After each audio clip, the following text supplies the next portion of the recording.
Salve, salve, meus queridos alunos, tudo bem com vocês? Alunos aí do sexto ano manhã, espero que vocês estejam bem, né? Sejam muito bem-vindos a mais uma aula de ciência. Saudade de vocês, né? Eu gosto muito dela pra vocês, é sério, é uma turma que eu acho muito legal. Então, eles viraram meus fãs também, né? Então, gente, vamos lá, o que é que nós vamos fazer hoje, né? Na nossa aula de ciência. Nós vamos hoje corrigir as atividades 1 e 2 que eu passei para vocês, né? Geralmente a cada duas atividades eu tiro uma aula para corrigir tudo, né? Todas as questões eu sempre dou visto na sala, né? Eu dou visto antes, mas eu corrijo tudo geralmente depois de 2 conteúdos, né? Que a gente faz uma revisão geral para ver como é que vocês estão. Então pega aí seu caderninho, né? Veja as questões que você acertou, as que você errou. Se tiver alguma dúvida, deixa aí nos comentários, tá bom? Que aí eu vou olhar. Ou mande lá no Classroom, que é mais fácil, tá certo? Se tiver alguma dúvida. E vamos lá. Então vamos nós aqui. Deixa eu ativar aqui minhas canetinhas. Pronto. Vamos lá. Gente, primeira questão, né? Diz o seguinte: comente sobre a teoria da deriva continental e a teoria da tectônica de placa. Vamos lá, nosso primeiro capítulo. O que é a deriva continental? A gente viu que a teoria da deriva continental era a teoria que foi proposta pelo Alfred Wegener, que dizia que todos os continentes antes eram um só, que era a Pangeia, tá certo? Todos os continentes estavam unidos em um só. E a teoria da tectônica de placas, né, ela vai dizer o quê? Que esses continentes eles foram se afastando devido à existência de placas tectônicas, que são grandes blocos de rochas, que não estão unidos entre si, né, mas estão próximos, e essas placas elas se movimentam. Então a movimentação dessas placas fez com que os continentes eles fossem se separando até chegar ao que nós temos hoje, tá bom? Então, deriva continental é sobre a Pangeia, né, que era o supercontinente, e a tectônica de placas sobre a movimentação das placas tectônicas, tá bom? Então, ok. Deixa eu apagar aqui para não ficar borrado. Apaga. Pronto, apagamos. Então vamos lá. Primeira questão, ok. Então vou botar aqui um joinha. Segunda, quais as 3 principais camadas do nosso planeta? Essa é bem tranquila, né? Todo mundo acertou. Todo mundo colocou o quê? Crosta terrestre, depois nós temos o manto e lá no interior nós temos o núcleo. Qual delas possui maior temperatura? O núcleo é o que possui a maior temperatura, tá certo? Podendo chegar até 6.000 graus Celsius no caso do núcleo interno, tá bom? Não esqueça disso. Então, segunda questão, ok. Espero que vocês tenham acertado aí, hein? Vamos lá, deixa eu baixar aqui. Vamos para as próximas. Vamos lá. Terceira questão.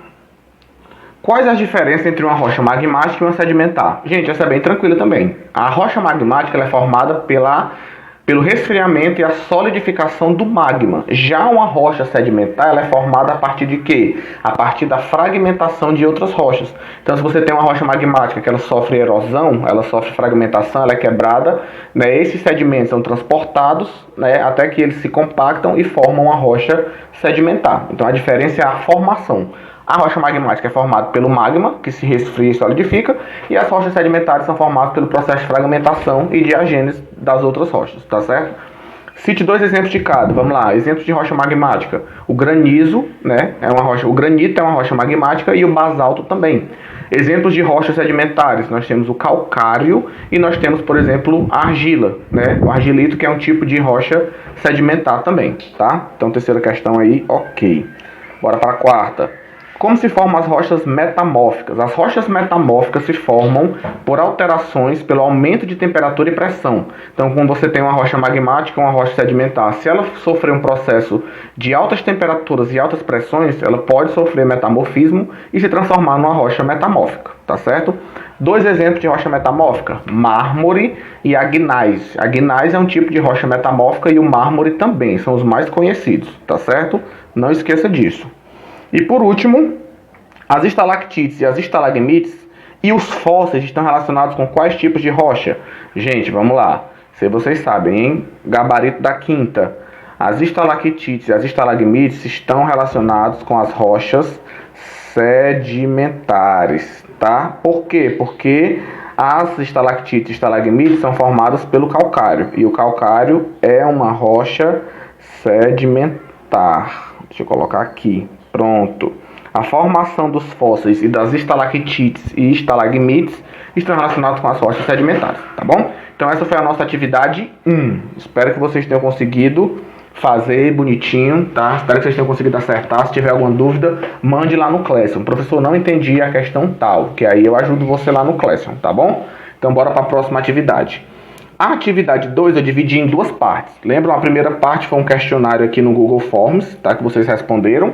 E mais 4 questõezinhas do livro, tá? Então, a primeira parte foi aqui no Google Forms. Então, vamos lá. Vou colocar aqui, ó. Aí vocês veem se vocês acertaram ou não, tá? Eu já recebi todas as respostas de vocês, tá? Inclusive, já dei uma olhada nas respostas de vocês. Vamos lá. Assinale a alternativa correta sobre a água, né? Nosso segundo conteúdo que foi sobre água. No estado sólido, as moléculas de água estão com velocidade muito alta. Verdadeiro ou falso? Gente, isso aqui está errado. Nós sabemos que no estado sólido, a velocidade das moléculas ela é baixa, tá bom? Lembra que eu fiz na sala com vocês a brincadeirinha do sólido, líquido e gasoso? Lembram disso? Vocês mangaram só de mim. Próxima. A água que bebemos deve ser inodora, insípida e incolor, pois é uma água pura. Gente, até aqui tá tranquilo. Porém, a água que a gente bebe não é pura. A água que nós bebemos é uma água potável. Pureza é outra coisa, tá? Então, isso aqui tá fora. Quando o gelo derrete em cima da mesa, temos um exemplo de condensação. Não, quando o gelo derrete, nós temos a passagem do sólido para o líquido. Na verdade, nós temos um processo de fusão e não de condensação.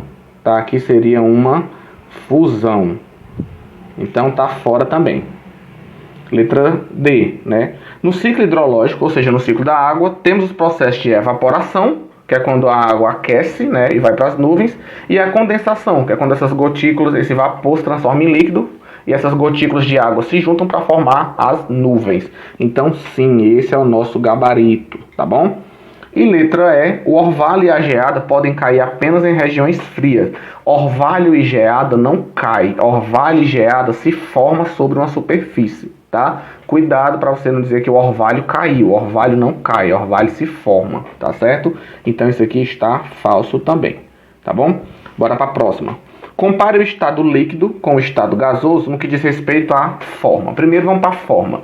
O estado líquido, qual é a forma do estado líquido? A forma do estado líquido é a forma que você colocar no recipiente. Se você botar água no recipiente quadrado, vai ficar no formato quadrado. Se você botar numa bacia redonda, vai ficar redonda. E o estado gasoso? Não tem forma. Já viu um gás ter forma? Não dá nem para ver o gás, quanto mais ele tem forma, né?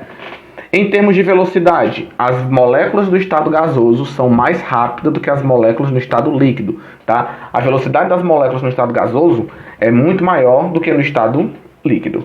E em relação à capacidade de compressão, os gases são facilmente comprimidos, né? Você pode aproximar as moléculas de um gás, comprimir um gás. Já um líquido já é mais difícil porque as moléculas já estão mais juntas. E um sólido é mais difícil ainda, porque as moléculas estão bem juntinhas, tá? Os átomos estão bem juntinhos, tá bom?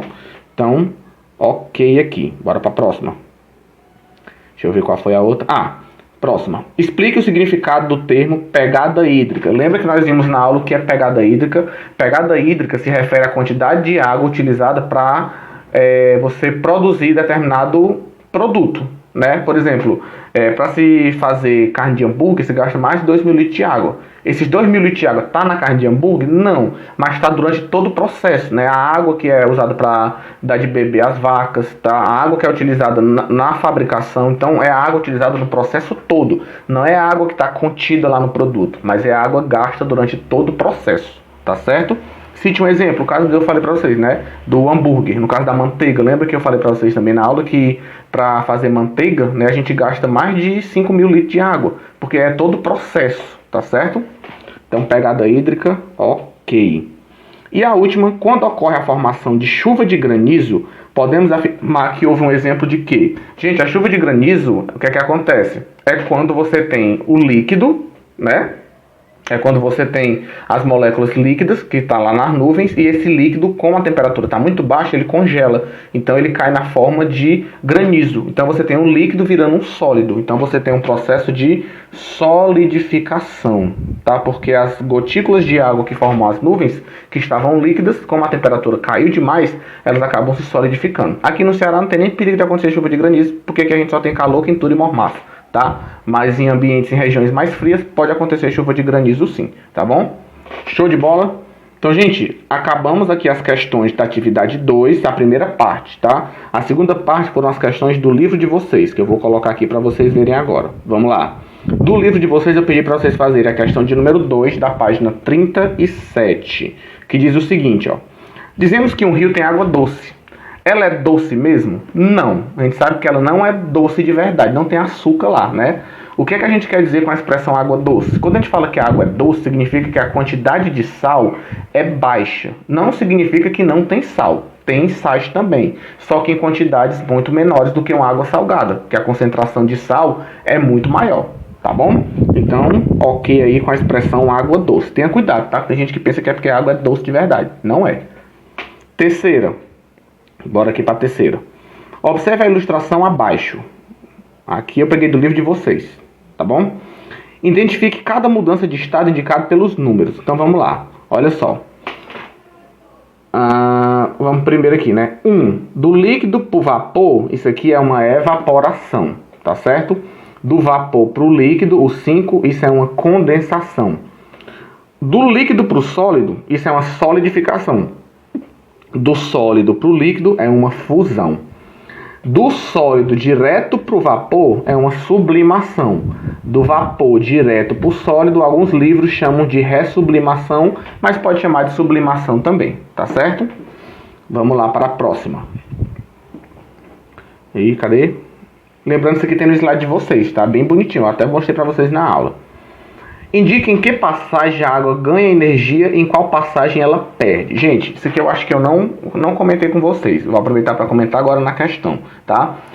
As passagens de número 4, 1 e 3 são processos que eles precisam absorver energia. A água, para poder passar do sólido para o líquido, ela tem que absorver energia. Para passar do líquido para o vapor, ela também tem que absorver energia.